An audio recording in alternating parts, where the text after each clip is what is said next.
Pursuant to Rule 40D of the rules of the Republican Party, I formally declare President Donald J. Trump and J.D. Vance as the Republican nominees for President and Vice President of the United States.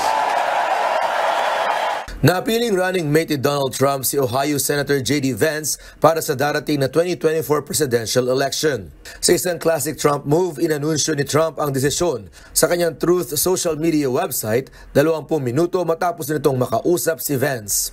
Ayon sa Republican nominee, mahaba ang naging deliberasyon sa posibleng maging running mate nito.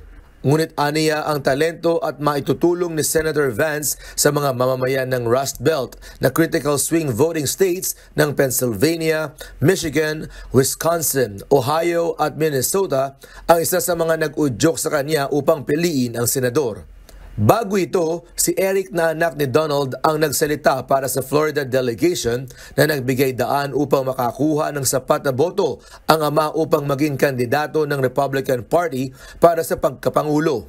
And on behalf of the 125 delegates in the unbelievable state of Florida, we hereby nominate every single one of them for the greatest president that's ever lived, and that's Donald J. Trump.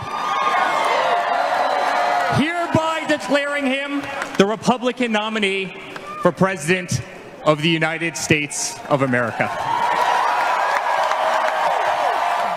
Isang hero's welcome naman ang iginawad kay Trump sa Republican National Convention sa Milwaukee. Kauna-una ang public appearance niya ito mula nang magtamo ng bahagyang sugat sa isang assassination attempt sa Pennsylvania campaign rally nito. Kita rin ang bandage na nasa kanang tenga nito.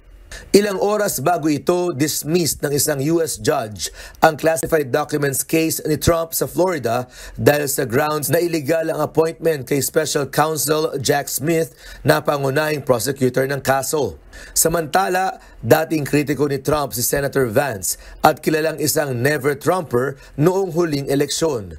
Gayunman, naging kaalyado na ito ng dating Pangulo dahil sa isang pulisiyang may pagkapareho sila ng prinsipyo.